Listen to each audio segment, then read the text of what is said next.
Good morning friends, मैं कुंदन कुमार आप सभी को स्वागत करता हूं इस लेक्चर नंबर 6 में, लेक्चर नंबर 6 में। फ्रेंड्स, जैसे कि आप लोग जानते हैं कि हम लोग अभी वेक्टर पढ़ रहे हैं। फ्रेंड्स, जैसे कि आप लोग यह भी जानते हैं कि हम लोग पिछले लेक्चर में यानी कि लेक्चर नंबर 5 में रेजोल्यूशन ऑफ वेक्टर पे और एडिशन ऑफ वेक्टर पे, यूनिट ऑफ वेक्टर पे क्वेश्चंस किए थे, न्यूमेरिकल सॉल्व किए थे। और फ्रेंड्स, आज आप लोग देख सकते हैं बोर्ड पे क्या पढ़ेंगे हम लोग, डॉट प्रोडक्ट, यानी कि डॉट प्रोडक्ट को हम लोग स्केलर प्रोडक्ट भी बोलते हैं लोग। सर ये मतलब कि वेक्टर जब शुरू किए थे तो सर आप इसका नाम बताए थे सर, डॉट प्रोडक्ट का। तो यस फ्रेंड, आज वो टाइम आ गया है जो कि हम लोग डॉट प्रोडक्ट के बारे में पढ़ेंगे लोग।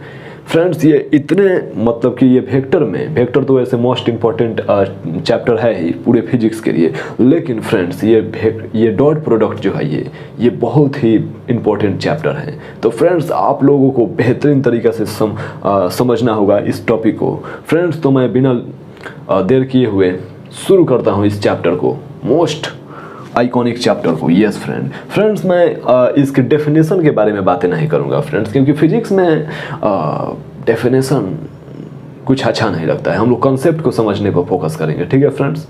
तो चलिए फ्रेंड्स शुरू करते हैं। फ्रेंड्स देखिए, यहाँ पे डॉट और स्केलर प्रोडक्ट, पहले तो इसका मतलब क्या होता है ये समझिए लोग। फ्रेंड्स देखिए, डॉट प्रोडक्ट और स्केलर प्रोडक्ट जो होता है ना, ये दो वेक्टर का ना एक प्रोडक्ट होता है। और फ्रेंड्स, इसका जो रिजल्टेंट जो वेक्टर होता है ना, वो एक्चुअल में ना स्केलर होता है, मतलब कि उसमें केवल मैग्नीट्यूड होता है, डायरेक्शन नहीं होता है, इसीलिए इसको स्केलर प्रोडक्ट भी बोलते हैं लोग। ओके सर, तो फ्रेंड्स इसे हम लोग खास करके दो वेक्टर को ना प्रोडक्ट को डिफाइन करने के लिए यूज करते हैं। ओके सर, जैसे कि फ्रेंड मान लीजिए कि हमारा वेक्टर ए हो गया, ये हमारा वेक्टर ए हो गया और ये हमारा वेक्टर बी हो गया। Okay sir. और फ्रेंड्स, इसका हम लोगों को डॉट प्रोडक्ट निकालना होगा। ओके सर, तो फ्रेंड्स मान लीजिए कि इस वेक्टर के बीच में हमारा एंगल है थीटा। ओके सर, तो इसका डॉट प्रोडक्ट किस प्रकार से निकाला जाएगा? तो आप लोग बोलिए कि सर 1 मिनट पहले ये तो हम लोगों को समझा दीजिए कि डॉट प्रोडक्ट को आखिर रिप्रेजेंट किस प्रकार से किया जाता है। तो फ्रेंड्स, ये बिल्कुल सिंपल है, रिप्रेजेंट करना बिल्कुल सिंपल है। जैसे कि फ्रेंड्स हम लोगों को ये दो वेक्टर को रिप्रेजेंट करना होगा डॉट प्रोडक्ट में, तो vector A dot vector B.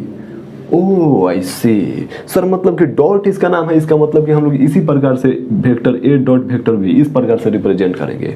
Okay sir, तो सर इसका फाइनल रिजल्टेंट क्या आएगा सर? मतलब कि ये vector A dot vector B, मतलब कि इसके इज इक्वल टू में क्या लिख सकते हैं सर?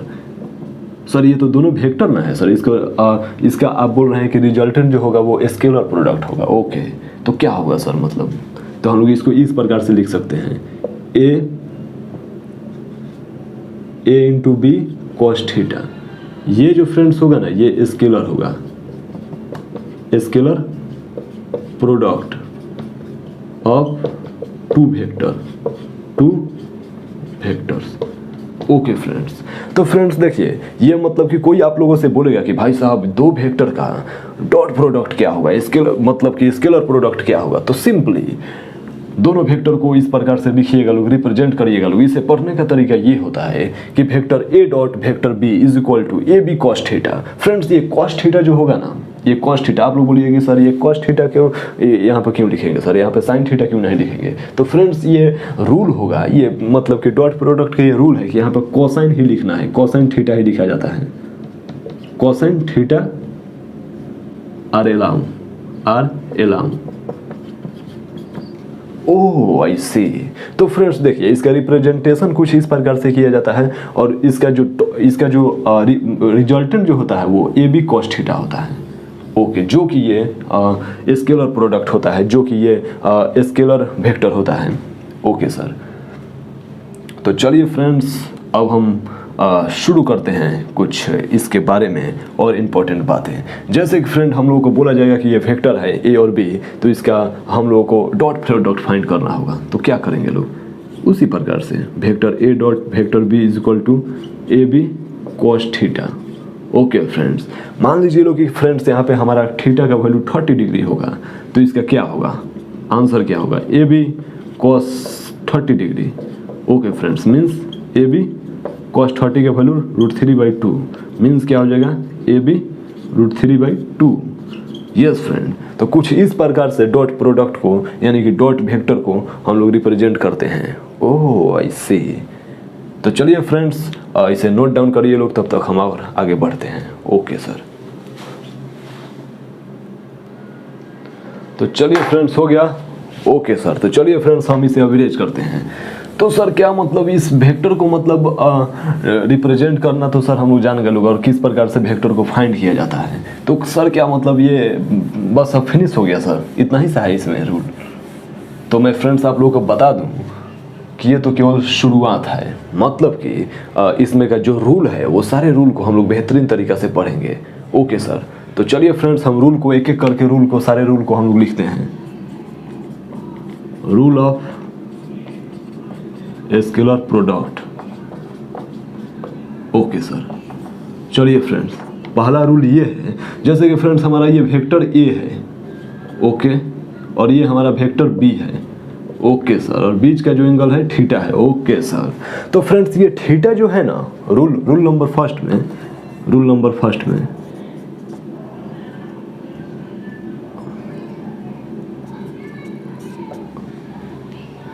तो फ्रेंड्स ये जो वेक्टर जो है ना, ये और वेक्टर बी का फ्रेंड्स हम लोगों का जो थीटा जो है ना, यदि थीटा जो होगा यदि 90 डिग्री से छोटा होगा, ओके, तो फ्रेंड्स ये डॉट प्रोडक्ट जो होगा ना, डॉट प्रोडक्ट पॉजिटिव होगा। ओह आई सी। एंड थीटा जो होगा वो यदि 90 डिग्री से बड़ा होगा फ्रेंड्स, थीटा जो होगा 90 डिग्री से बड़ा होगा और 180 डिग्री से छोटा होगा, तो ये जो डॉट प्रोडक्ट होगा निगेटिव होगा। ओके सर, मतलब आप क्या कहना क्या चाहते हैं सर? मतलब कि मैं ये कहना चाहता हूँ कि जैसे कि फ्रेंड्स हमारा ये हो गया वेक्टर ए। ओके सर, हमारा ये हो गया वेक्टर बी। ओके सर, तो ये थीटा क्या हो गया? थीटा हो गया, जाहिर सी बात है कि 90 डिग्री से बड़ा हो गया, थीटा 90 डिग्री से बड़ा हो गया। तो इसका फ्रेंड्स जो डॉट प्रोडक्ट आएगा ना, means vector A dot vector B, इसका जो ए बी कॉस थीटा, इसका जो फ्रेंड्स इसका वैल्यू होगा ना ए बी कॉस थीटा का, वो निगेटिव आएगा। ओके सर, वही फ्रेंड्स यहाँ पर लिखा गया है कि यदि 90 डिग्री से बड़ा हो और 180 डिग्री से छोटा हो, तो इसका जो वैल्यू जो होगा यानी कि जो डॉट प्रोडक्ट का जो रिजल्टेंट होगा वो निगेटिव आएगा। तो सर आप यहाँ पर एक और लिखे हैं 180 डिग्री से छोटा है, मतलब कि सर 180 डिग्री से बड़ा हो जाएगा तो क्या सर, मतलब कि वैल्यू निगेटिव नहीं पॉजिटिव हो जाएगा। तो चलिए भाई हम लोग देख लेते हैं। जैसे कि फ्रेंड्स हमारा ए वेक्टर हो गया ए बी, ए वेक्टर हो गया बी। ओके सर, और हमारा ये वेक्टर हो गया इस प्रकार से, यानी कि हमारा ये कुछ 190 डिग्री हो गया। ओके सर, तो फ्रेंड्स इसका जो वैल्यू होगा ना, इसका जो वैल्यू होगा ए वेक्टर बी का वैल्यू जो होगा वो पॉजिटिव आएगा। क्यों sir, Y?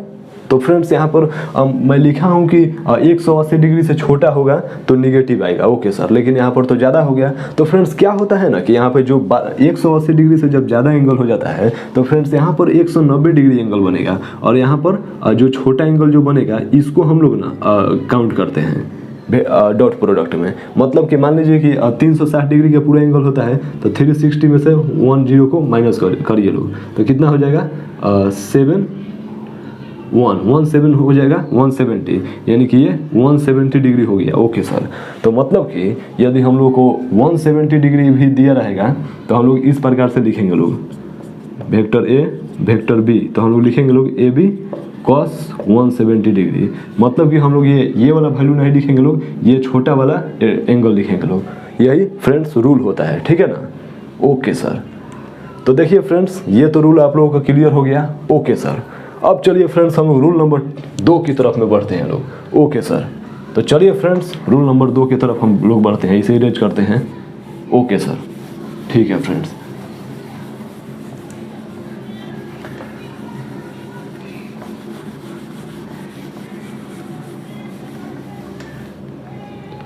One second friends, मैं थोड़ा सा पानी पी लेता हूँ। ओके फ्रेंड्स, तो अब हम लोग रूल नंबर 2 की तरफ में बढ़ते हैं लोग। Okay sir, rule number 2 sir ये क्या होता है? तो फ्रेंड्स आप लोग क्लास 4 में क्लास 5 में कम्युनेटिव लॉ और डिस्ट्रक्टिव लॉ के बारे में जाने होंगे लोग आप लोग। मैं जैसे कि बता रहा हूँ,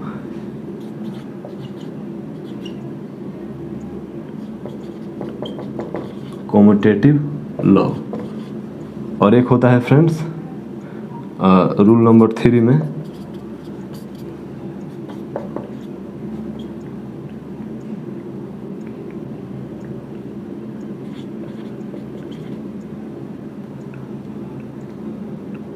डिस्ट्रीब्यूटिव लॉ। Distributive law. तो फ्रेंड्स ये जो दोनों लॉ होता है ना, ये मतलब कि ये डॉट प्रोडक्ट जो होता है ये फॉलो करता है। मतलब कि सर आप क्या कहना चाहते हैं, जैसे कि फ्रेंड्स हमारा ये वेक्टर ए हो गया, ओके सर, और ये हमारा वेक्टर बी हो गया और बीच का जो एंगल है थीटा है। तो फ्रेंड्स हम लोग क्या करते हैं, vector A dot vector B, इसी प्रकार से हम लोग रिप्रेजेंट करते हैं लोग, okay sir, A B cos theta, okay sir. तो फ्रेंड्स ये जो होगा ना कम्यूटेटिव लॉ जो होगा फ्रेंड्स, इसको हम लोग इस प्रकार से लिख सकते हैं लोग। इसमें क्या होता है, एक्चुअल में यहाँ पर होता है A vector A dot vector B, तो हम लोग इसको इस प्रकार से भी लिख सकते हैं, vector B dot vector A. मतलब कि आप लोग जाने हैं लोग ना, X into Y is equal to Y into X, इसी को हम लोग कम्यूटेटिव लॉ बोलते हैं लोग, ठीक है ना, ओके सर। तो वो ये जो डॉट प्रोडक्ट जो होगा इस लॉ को फॉलो करेगा, ओके सर। और सर ये डिस्ट्रीब्यूटिव लॉ क्या होता है, तो सर आप लोग फ्रेंड्स जानते होंगे लोग, क्लास बहुत ही छोटे जब आप लोग थे तो पढ़े होंगे लोग कि ये इस प्रकार से होता है, ठीक है ना, X into Y plus Z. तो इसको हम लोग इस प्रकार से लिख देते हैं लोग, एक्स वाई और प्लस एक्स जेड। तो फ्रेंड्स ये जो होता है ये डिस्ट्रीब्यूटिव लॉ होता है, ओके सर। तो इसको हम लोग मतलब कि डॉट प्रोडक्ट में इस लॉ को फॉलो कर सकते हैं। जैसे कि मान लीजिए कि हमारा vector A dot vector B हो गया, ओके सर, इस प्रकार से बी प्लस वेक्टर सी। तो हम लोग फ्रेंड्स इसको इस प्रकार से कर सकते हैं लोग, vector A dot vector B plus vector A dot vector C, okay sir. तो फ्रेंड्स ये वाला जो लॉ होगा ये फॉलो करेगा।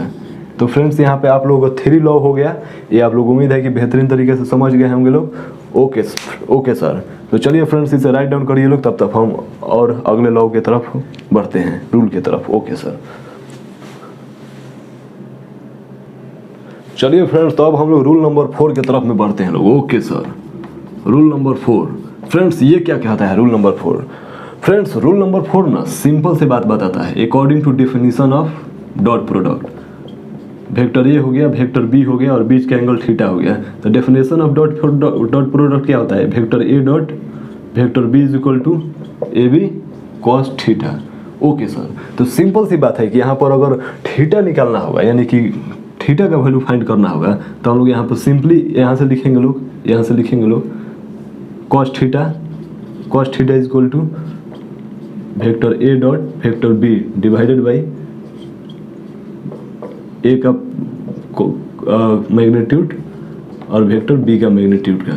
इस प्रकार से हम लोग लिख सकते हैं। तो थीटा का वैल्यू फाइंड करने के लिए हम लोग cos inverse vector A dot vector B divided by magnitude of vector A और मैग्नीट्यूड ऑफ वेक्टर बी। तो फ्रेंड्स थीटा फाइंड करने के लिए हम लोग इस प्रकार से फाइंड कर सकते हैं लोग। रूल नंबर 4 में इस प्रकार से कहता है, okay sir. Friends rule number 5 में ना हम लोग आगे बढ़ते हैं लोग। रूल नंबर 5 क्या कहता है, थोड़ा सा इंपॉर्टेंट है, आप लोग बेहतरीन तरीके से समझिएगा लोग, कि अगर आप लोग बोलिएगा कि सर ये ए डॉट बी जो वेक्टर है सर, इसका मैक्सिमम वैल्यू सर कितना हो सकता है, मैक्सिमम वैल्यू कितना हो सकता है, मतलब कि सर इसका कोई भी एक मैक्सिमम वैल्यू होगा ना, जैसे कि ये ए डॉट वेक्टर बी का मैक्सिमम वैल्यू क्या हो सकता है, मैक्सिमम वैल्यू क्या हो सकता है।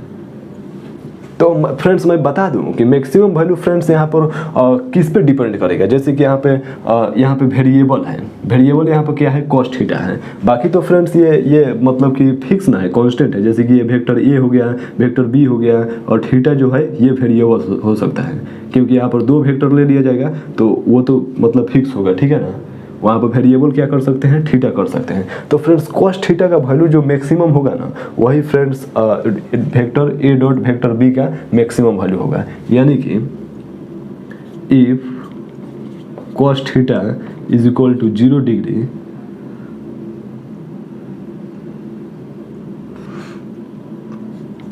then maximum value, then we get maximum value of dot product. Dot product means scalar product.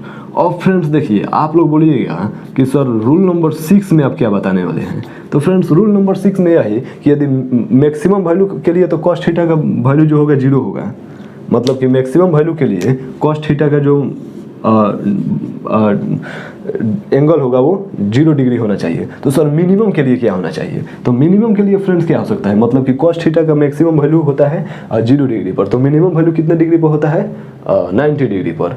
Friends मैं बेसिक मैथमेटिक्स में, बेसिक ट्रिग्नोमेट्री में आप लोगों को ये कॉन्सेप्ट बताया था कि जो कॉस थीटा का जो मिनिमम वैल्यू जो होता है वो 90 डिग्री पर होता है, मतलब कि 0 आंसर आता है।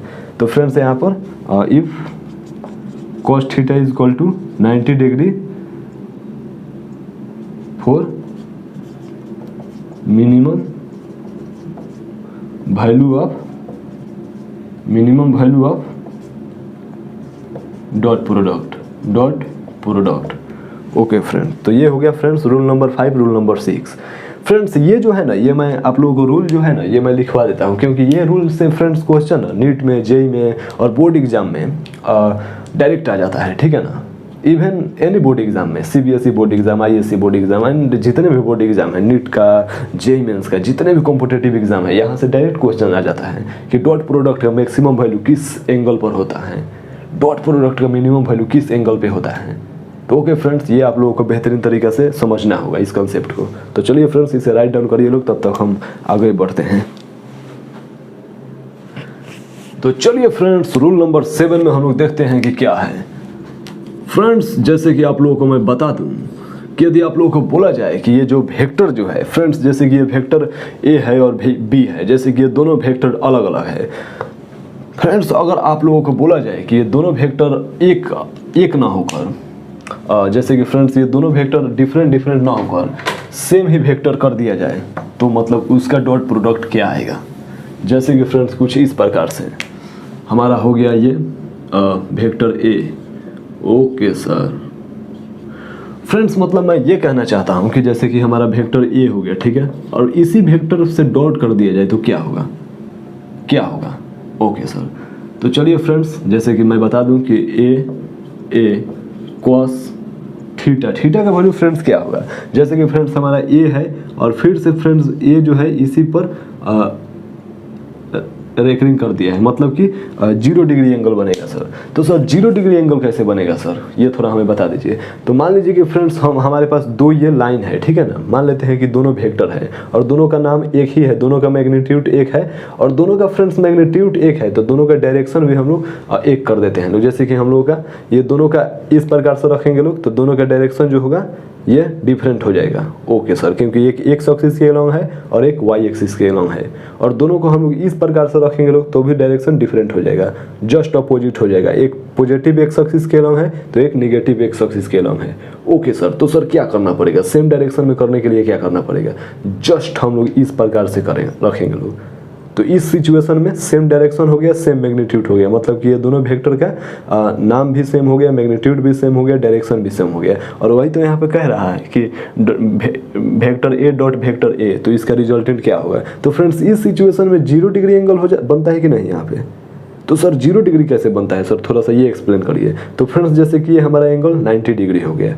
ओके सर, तो इसको हम लोग इस प्रकार से राउंड करेंगे लोग, इस प्रकार से राउंड करेंगे लोग क्लॉकवाइज डायरेक्शन में, तो क्या होगा 30 डिग्री, फिर 20 डिग्री, फिर 10 डिग्री, फिर 5 डिग्री, 1 डिग्री, फिर 0 डिग्री।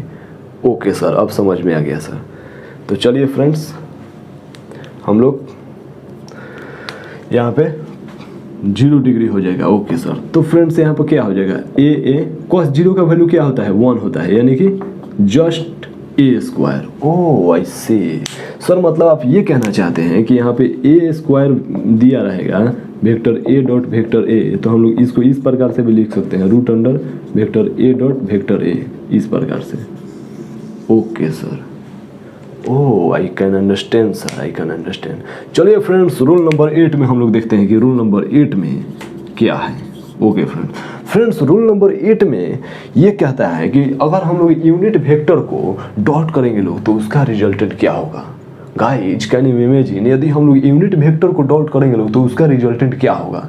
Oh I see. तो चलिए फ्रेंड्स, हम लोग देखते हैं, जैसे कि हमारा एक यूनिट वेक्टर एन हो गया, एन कैप, और यूनिट वेक्टर एन कैप, तो इसका फ्रेंड्स क्या होगा। तो हम लोग डॉट करते हैं एन कॉस। फ्रेंड्स यहाँ पे भी 0 डिग्री हो जाएगा क्योंकि यहाँ पे दोनों जो है वो सेम है। ओके सर, तो फ्रेंड्स चलिए हम लोग देखते हैं 0 डिग्री सर कैसे होगा, ज़रा सर हमें ये समझाइए। तो फ्रेंड्स यूनिट वेक्टर को हम लोग क्या मान लेते हैं, 1 मान लेते हैं। ओके सर 1 मान लेते हैं हम लोग। ओके सर, ओके तो 1 मान लेंगे सर, तो उसका मतलब कि हम लोगों को यहाँ पे ये n का वैल्यू 1, n का वैल्यू 1 और cos 0 का वैल्यू भी 1 हो जाएगा, यानी कि 1। यानी कि हम लोग को यदि कोई भी यहाँ पे यूनिट वेक्टर दिया जाएगा, जैसे कि इस प्रकार से आई कैप डॉट आई कैप, तो इसका वैल्यू 1 हो जाएगा। जे कैप डॉट जे कैप, तो इसका वैल्यू 1 हो जाएगा। तो ये फ्रेंड्स रूल नंबर 8 हमारा कहता है। ओके सर, और फ्रेंड्स रूल नंबर 9 क्या कहता है। जैसे कि फ्रेंड्स आप लोगों को एक इस प्रकार से दे दी जाए कि आई कैप जे कैप, तो इसका क्या होगा आंसर, तो इसका 0 आंसर होगा। तो फ्रेंड्स इस सवाल इसको हम लोग समझने के लिए रूल नंबर 9 की तरफ बढ़ते हैं। ओके सर, तो चलिए फ्रेंड्स रूल नंबर 9 की तरफ हम लोग बढ़ते हैं। तो चलिए फ्रेंड्स हम इसे इरेज करते हैं। ओके सर, तो चलिए फ्रेंड्स रूल नंबर 9 की तरफ हम लोग बढ़ते हैं लोग। रूल नंबर 9 फ्रेंड्स, इसे हम लोग ना रूल नंबर 9 में ऑर्थोगोनल वेक्टर को ना डॉट करते हैं लोग। ऑर्थोगोनल वेक्टर क्या होता है फ्रेंड्स, जैसे कि मैं आप लोगों को बताया था कि ऑर्थोगोनल जो वेक्टर का जो होता है वो कुछ इस प्रकार से होता है, मतलब कि इसके बीच का जो एंगल होता है ना वो 90 डिग्री होता है। 90 degree 90 degree 90 degree. Okay sir, ये जैसे कि एक एक्सिस हो गया, ये जेड हो गया और ये वाई हो गया। तो वाई को हम लोग रिप्रेजेंट किस प्रकार से करते हैं लोग, जेड कैप से, और एक्स को हम लोग रिप्रेजेंट किस प्रकार से करते हैं लोग, आई कैप से, और जेड को के कैप से। तो फ्रेंड्स यही तो ऑर्थोगोनल वेक्टर हो गया ना। ओ आई सी, जैसे कि सर हमें ऑर्थोगोनल वेक्टर में प्रोडक्ट करना पड़ेगा, जैसे कि आई डॉट जे में, तो इसका रिजल्टेंट क्या होगा। तो सर इसका तो रिजल्टेंट हम लोग का मालूम है कि सर ये दोनों के बीच का जो एंगल होगा वो 90 डिग्री होगा। ओके सर, तो चलिए फ्रेंड्स हम लोग शुरू करते हैं। जैसे कि इसका ये जो यूनिट वेक्टर जो हो गया आई कैप जे कैप, तो इसका वैल्यू 1 होता है, यूनिट मतलब 1, और cos 90 डिग्री। ओके सर, तो 1 × 1, और cos 90 का वैल्यू क्या होता है, 0 होता है सर, यानी कि 0 हो गया। ओह, मतलब कि फ्रेंड्स आप लोग किसी भी ऑर्थोगोनल वेक्टर में अगर डॉट करिएगा लोग, तो उसका जो बीच का जो एंगल होता है 90 डिग्री होता है, तो उस वजह से ना उसका जो रिजल्टेंट होगा वो 0 होगा। जैसे कि यहाँ पे हम लोग जे कैप के से करेंगे लोग तो इसका आंसर 0 होगा, आई कैप के से करेंगे लोग तो इसका आंसर 0 होगा, जे कैप जे डॉट आई से करेंगे लोग तो इसका आंसर 0 होगा। ओके सर, और यहाँ पर क्या है, यहाँ पे सेम यूनिटी वेक्टर में करेंगे लोग तो इसका आंसर 1 होगा। तो यहाँ तक तो आप लोगों को क्लियर तरीका से समझ में आ गया होगा। चलिए लोग इसे राइट डाउन करिए लोग। ओके सर,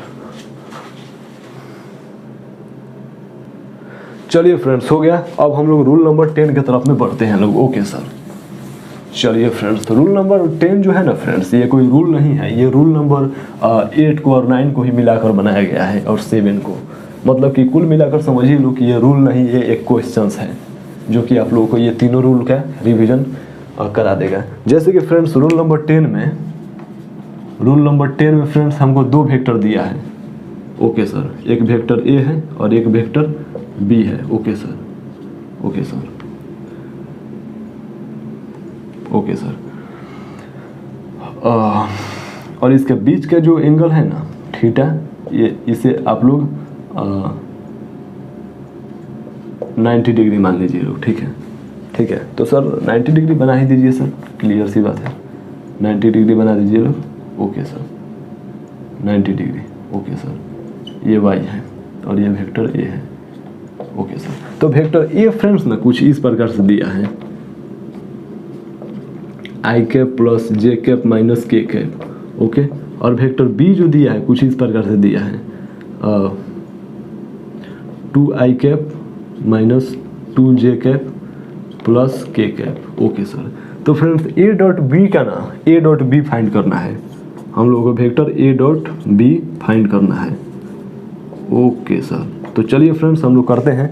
a का वैल्यू क्या दिया है, i cap plus j cap minus के कैप। ओके, डॉट डॉट, और b का वैल्यू क्या दिया है, 2i cap minus 2j cap plus के कैप। ओके सर, तो चलिए फ्रेंड्स हम लोग डॉट करते हैं। लोग क्या करना है हम लोगों को, जैसे कि फ्रेंड्स हम लोग जानते हैं लोग कि इस दोनों का जो एंगल जो है वो 90 डिग्री दिया है। ओके सर, तो जाहिर सी बात है कि सर इसका जो बीच का जो कॉस थीटा का जो वैल्यू होगा, कॉस थीटा का जो वैल्यू होगा ये 90 डिग्री हो जाएगा।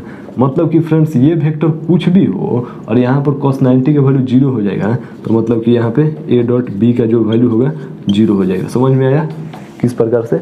ओके सर, तो इस प्रकार से फ्रेंड्स क्वेश्चन को सॉल्व करना है। हालांकि इसे रूल नंबर 10 ना बोलकर इसे आप लोग एक एग्जाम्पल के तौर पे देखिए लोग, ताकि बेहतरीन तरीक़े से अंडरस्टैंडिंग डेवलप होगा। और आइए लोग फ्रेंड्स, और मैं एक एग्जाम्पल आप लोगों को कराता हूँ। ओके सर, देखिए फ्रेंड्स, मान लीजिए कि हमें वेक्टर a दे दिया है, ठीक है, और vector i cap j cap और plus k cap. Okay sir, और फिर जो वेक्टर b जो दिया है, ये दिया है i cap plus 2j cap. Okay sir, तो इसे आप लोगों को ना डॉट करना है, डॉट करना है, ठीक है फ्रेंड्स। ये नहीं बोला गया है कि ये ऑर्थोगोनल है या फिर क्या है, ठीक है, इसे सिंपली डॉट करना है। ओके सर, तो आइए फ्रेंड्स हम लोग डॉट करते हैं कि इसका आंसर क्या होता है। Okay sir, a dot b। Okay sir, तो देखिए फ्रेंड्स, यहाँ पे i हो गया, i प्लस j हो गया प्लस k हो गया, ठीक है, और यहाँ पे i प्लस 2j हो गया।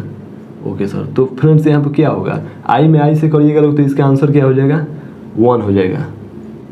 ओके, प्लस i में j से करिएगा लोग तो क्या हो जाएगा फ्रेंड्स, डॉट हो जाएगा, तो क्या हो जाएगा, प्लस 0 हो जाएगा, ठीक है। फिर i में आप लोग फिर आप लोग j में i से करिएगा लोग तो क्या हो जाएगा, 0 हो जाएगा।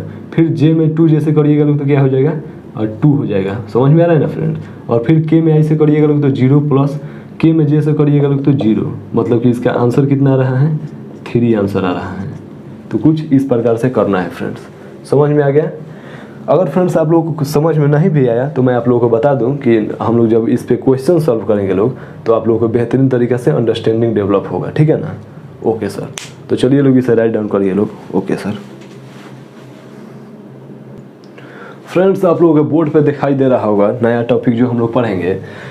ये फ्रेंड्स कोई टॉपिक नहीं है फ्रेंड्स, मतलब कि एक होता है ना यूज क्या होता है डॉट प्रोडक्ट का, ये जानना होता है फ्रेंड्स। तो फ्रेंड्स देखिए मैं एप्लीकेशन बता रहा हूँ कि मतलब डॉट प्रोडक्ट का हम लोग किस प्रकार से यूज करते हैं लोग। तो फ्रेंड्स वर्क पावर एनर्जी में ना, वर्क पावर एनर्जी में, वर्क पावर एनर्जी फ्रेंड्स एक लेसन का नाम है, चैप्टर का नाम है, जिसमें वर्क बराबर फार्मूला होता है ना, force into displacement. Okay friend, तो फ्रेंड्स ये फोर्स और जो डिस्प्लेसमेंट होता है ना फ्रेंड्स, ये जो होता है ये दोनों वेक्टर होता है, और ये जो दोनों होता है ना ये डॉट होता है। मतलब कि फोर्स, वेक्टर फोर्स और वेक्टर डिस्प्लेसमेंट जो होता है ये दोनों को हम लोग डॉट करेंगे लोग ना तो हम लोगों का डब्लू निकलता है। यानी कि डब्लू बराबर हम लोग इस प्रकार से भी लिख सकते हैं लोग, एफ एस कॉस थीटा। तो फ्रेंड्स आप लोग बोलिए कि सर यहाँ पे थीटा क्या होता है। तो फ्रेंड्स मान लीजिए लोग कि हम लोगों के पास एक ऑब्जेक्ट हो गया, ठीक है, एक ऑब्जेक्ट हो गया। ओके सर, और इस पर ना एक लड़का 5 न्यूटन से फोर्स लगा रहा है, एक लड़का 5 न्यूटन से फोर्स लगा रहा है, 5 न्यूटन से फोर्स लगा रहा है। और फ्रेंड्स ये जो ऑब्जेक्ट जो है ना बच्चा खींच कर यहाँ तक ले गया, 10 मीटर तक खींच कर ले गया। तो फ्रेंड्स और इसका बीच का जो एंगल है, जो ये कि ये जो रस्सी से जो बच्चा इस प्रकार से खींच रहा है, आप लोग फ्रेंड्स आप लोग ये एम मास का हो गया ऑब्जेक्ट। फ्रेंड्स आप लोग बचपन में एक छोटे छोटे जो कार होता है उसमें धागे बांध कर आप लोग खींचते होंगे तो एक एंगल बनता होगा, समझ रहे हैं ना मैं क्या कहना चाहता हूँ, एक एंगल बनता होगा, ठीक है ना। उसी प्रकार से ये बच्चा जो इसे खींचता है तो एक एंगल बन रहा है, ठीक है ना। तो फ्रेंड्स इसका बीच का एंगल मान लेते हैं थीटा हो गया, ठीक है, थीटा हो गया। ओके सर, तो फ्रेंड्स यहाँ पे इसका मतलब यही हुआ, मान लेते हैं कि इसके बीच का एंगल थीटा यानी कि 30 डिग्री हो गया। तो फ्रेंड्स इसका पूछेगा कि वर्क क्या होगा, वर्क क्या होगा। तो वर्क बराबर फ्रेंड्स फॉर्मूला क्या होता है, F dot S, vector F dot vector S, मतलब कि ये एफ जो है फोर्स है, ये फोर्स है, और जो ये जो है डिस्प्लेसमेंट है। तो फ्रेंड्स ये जो दोनों है ना, ये वेक्टर क्वांटिटी है, फोर्स भी वेक्टर है, डिस्प्लेसमेंट भी वेक्टर है। तो मतलब कि दो वेक्टर को यदि हम लोग डॉट करेंगे लोग तो उसका जो रिजल्टेंट होगा वो स्केलर आएगा। जैसे कि यहाँ पे वर्क जो है ये स्केलर क्वांटिटी है, मतलब कि वर्क में सिर्फ मैग्नीट्यूड होता है, डायरेक्शन नहीं होता है। ओके सर, तो आइए फ्रेंड्स हम लोग इसे करते हैं सॉल्व। तो फ्रेंड्स हमारा फोर्स जो है ये 5 हो गया, 5 dot 10 cos theta. Okay sir, तो 5 इंटू 10 कॉस थीटा का वैल्यू क्या दिया है, कॉस थीटा का वैल्यू 30 डिग्री दिया है, यानी कि 50 √3/2 यानी क्या हो गया 25 √3 आंसर आ गया। तो फ्रेंड्स इस प्रकार से हम लोगों को वर्क फाइंड करना होता है। ओके सर, अब देखिए फ्रेंड्स, अब आप लोगों का कुछ इस प्रकार से ना होता है एप्लीकेशन। फ्रेंड्स अब एप्लीकेशन नंबर 2 में हम लोग देखते हैं क्या होता है। फ्रेंड्स कोई दो वेक्टर दे दिया, ठीक है ना, जैसे कि वेक्टर ए दे दिया, वेक्टर बी दे दिया, और इसके बीच का हम लोग का एंगल पूछेगा। तो एंगल किस प्रकार से फाइंड करेंगे लोग, तो हम लोग क्या लिखेंगे लोग, ए बी कॉस थीटा लिख सकते हैं लोग क्या, तो थीटा हम लोग कॉस थीटा बराबर क्या लिख सकते हैं लोग, vector A dot vector B divided by A B, यानी कि वेक्टर ए का मैग्नीट्यूड और वेक्टर बी का मैग्नीट्यूड। तो हम लोग यहाँ से थीटा कॉस थीटा से थीटा भी फाइंड कर सकते हैं लोग, ठीक है। अब देखिए फ्रेंड्स इसका थ्योरी में क्या है, मतलब कि इसी प्रकार से बहुत एप्लीकेशन है फ्रेंड्स, मैं समझ में आ रहा है ना, मैं एप्लीकेशन मतलब इसको किस प्रकार से यूज करते हैं लोग, खास करके ज़्यादा वर्क और एनर्जी में इसका यूज ज़्यादा होता है, ठीक है ना। तो इस प्रकार से हम लोग इसका यूज करते हैं लोग, ठीक है। जैसे जैसे आप लोग फिजिक्स में आगे बढ़िएगा लोग, इसका किस प्रकार से यूज होता है ये डॉट प्रोडक्ट का हम लोग बेहतरीन तरीके से समझेंगे लोग। जैसे कि फ्रेंड्स पावर हो गया, पावर बराबर क्या होता है, work divided by time. Class 9th में आप लोग ये सब पढ़े होंगे लोग। ओके फ्रेंड्स, वर्क बराबर क्या होता है, एफ एस, ठीक है ना,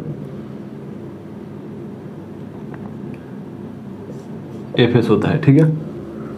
तो फ्रेंड्स पावर बराबर ना आप लोग इस प्रकार से लिखते हैं लोग, ठीक है ना, force dot velocity, force dot velocity.